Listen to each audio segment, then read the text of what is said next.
ETF index mutual funds నేర్చుకుని stock మార్కెట్లో రాణించాలనుకుంటున్నారా? వెంటనే ఈ నెంబర్కి కాల్ చేయండి.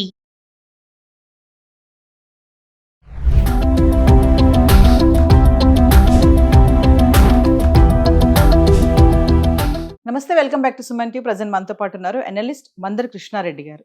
నమస్తే సార్. నమస్తే అమ్మా. సార్, పోస్ట్ ఆఫీస్ స్కీమ్స్ గురించి మనం మాట్లాడుకుంటున్నాం. అయితే ఈరోజు నాకు నెలవారీ ఆదాయం వచ్చాయి. ఇప్పుడు ఒక జాబ్ చేసి ఒక శాలరీ వస్తుంది, ఆ బిజినెస్ చేసిన ఒక సమ్ అమౌంట్ వస్తుంది.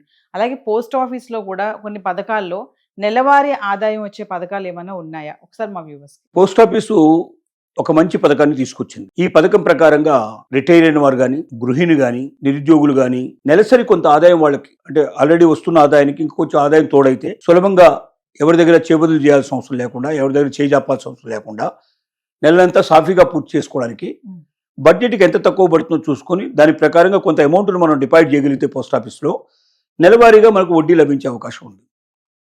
ఇది మామూలుగా వడ్డీ పథకం 7.4% ఎస్బీఐ అకౌంట్ మీద ఇస్తోంది. బ్యాంకులు అంత ఇవ్వవు, తక్కువ ఇస్తాయి. పోస్ట్ ఆఫీస్ ఎక్కువ ఇస్తుంది, మనకు తెలుసు. ఎందుకంటే పోస్ట్ ఆఫీస్ అనేది కేంద్ర ప్రభుత్వం చేత నడపబడేటువంటి సంస్థ, 100% గ్యారంటీ ఉండే సంస్థ. ఇంత ముందు కూడా మనం చాలాసార్లు ప్రస్తావించుకున్నప్పుడు ఇప్పుడు కూడా ప్రస్తావించుకోవాల్సిన అవసరం ఏంటంటే, బ్యాంకుల్లో మీరు ఎంత డబ్బు డిపాజిట్ చేసినా 5 లక్షలు మాత్రమే మీకు రిటర్న్ వస్తుంది.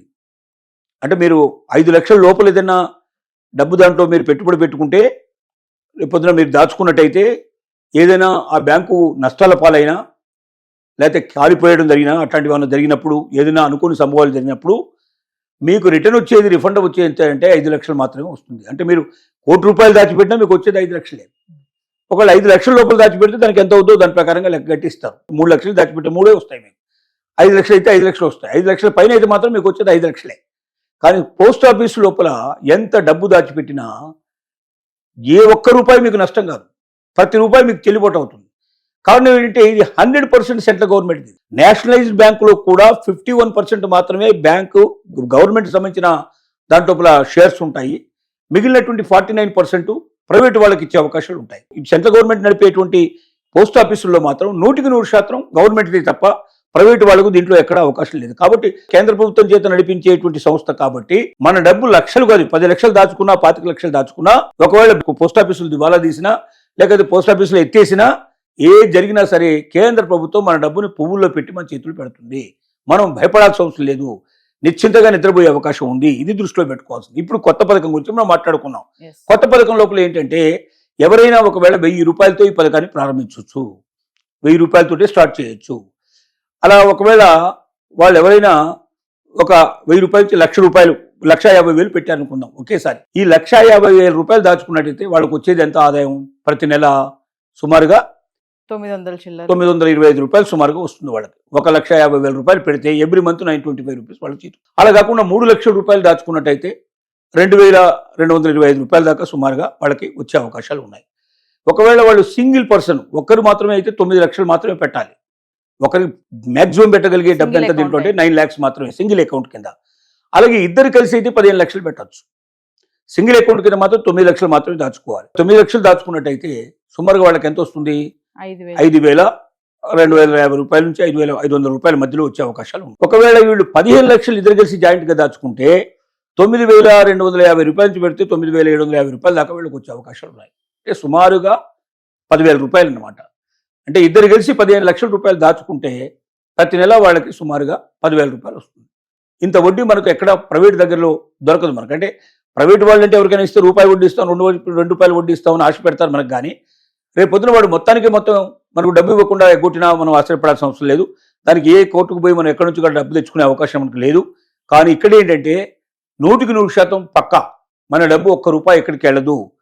ఎట్టి పరిస్థితుల్లో మనం నష్టపోము, ఎట్టి పరిస్థితుల్లో మనం మోసపోము. పోస్ట్ ఆఫీస్ దాకా వెళ్ళి కూడా మనం ఓపెన్ చేసుకోవచ్చు, లేకపోతే మనం ఆన్లైన్లో కూడా ఓపెన్ చేసుకునే అవకాశం ఉంది ఖాతాలు.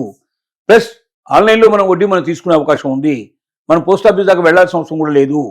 ఏ పల్లెటూరులో ఉండేవాడైనా సరే పోస్ట్ ఆఫీస్ పక్కనే ఉంటుంది కాబట్టి అకౌంట్ ఓపెన్ చేసుకోవడం సులభం అవుతుంది.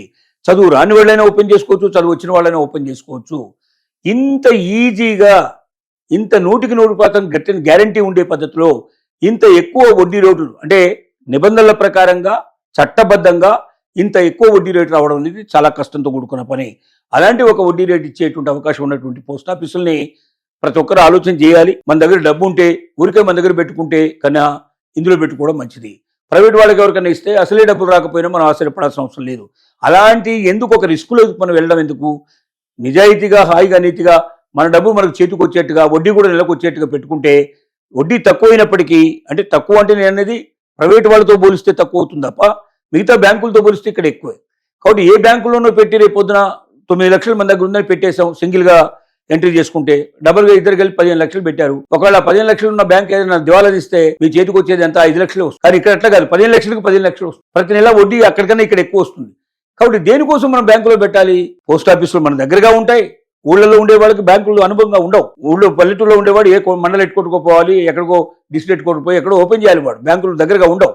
కానీ పోస్ట్ ఆఫీస్ మాత్రం దగ్గరగా ఉంటుంది. ప్రతి 2-3 ఊళ్ళకి కంపల్సరీగా ఒక పోస్ట్ ఆఫీస్ ఉంటుంది. కొంచెం పెద్దది, ఒక 1000 జనాభా 4000 జనాభా ఉండే జనాభా ఎక్కడైనా సరే పోస్ట్ ఆఫీస్ ఉంటుంది. కాబట్టి మనకు అతి దగ్గరలో ఉండే పోస్ట్ ఆఫీస్లో ఓపెన్ చేసుకుని మనం ప్రతి నెల తప్పనిసరిగా దీంట్లో వచ్చి వడ్డీ క్రమం తప్పకుండా తీసుకొని డిజిటల్గా ఆన్లైన్లో కూడా మనం పేమెంట్ సంపాదించుకోగలిగి మనం పోస్ట్ ఆఫీస్కి వెళ్లాల్సిన అవసరం లేకుండానే మనం ఆ డబ్బును ఎక్కడికంటే అక్కడ చెల్లింపులు చేసుకోవడానికి అవకాశం ఉండే ఇంత మంచి అవకాశం ఉండే ఈ పథకాన్ని ఖచ్చితంగా ప్రతి ఒక్కరూ పాటించినట్టయితే ఒక రకంగా మీకు లాభం కలగడమే కాదు, ప్రభుత్వానికి కూడా లాభం కలుగుతుంది. అంటే ప్రభుత్వం అంటే మళ్ళీ ప్రజలందరికీ లాభం కలిగే అవకాశం ఉంది. ఎందుకంటే మీరు పెట్టే డబ్బు ఏదైతే ఉందో డిపాజిట్ చేస్తున్నారో, 5 ఏళ్ళ కానీ మీరు డిపాజిట్ చేసినారు, 5 ఇయర్స్ దీనికి మొత్తం టర్మ్, 5 ఏళ్ల లోపల మీరు తీయకుండా వడ్డీకి పెడితేనే ఇది వస్తుంది. 5 ఏళ్ల తర్వాత మీ డబ్బు మళ్ళీ మీ చేతికి ఇచ్చేస్తారు. మీరు ఎంతైతే పెట్టుబడి పెట్టారో అంత 5 ఏళ్ల తర్వాత మీకు వస్తుంది. 5 ఏళ్ల లోపల మీరు దీన్ని డిస్టర్బ్ చేస్తే మాత్రం కొంత వడ్డీ మీరు నష్టపోవాల్సిన పరిస్థితి ఏర్పడుతుంది. అది దాన్ని బట్టి ఎప్పుడు మీరు విత్డ్రా చేస్తారనే దాన్ని బట్టి ఆధారపడండి. 5 ఏళ్ల దాకా విత్డ్రా చేయకపోతే మీకు మొదలుపెట్టిన రోజు నుంచి 5 ఏళ్ల దాకా ప్రతి నెల క్రమం తప్పకుండా మీకు వడ్డీ వస్తుంది. 5 ఏళ్ల తర్వాత మీ డబ్బు మీకు వాపసు వస్తుంది. 100% దీనికి గ్యారంటీ ఉండేటువంటి పుచ్చికత్తుగా కేంద్ర ప్రభుత్వం ఉంటుంది. కాబట్టి ఇది అన్నిటికన్నా సేఫ్ అయినటువంటి మంచి వడ్డీ పథకం. Thank you.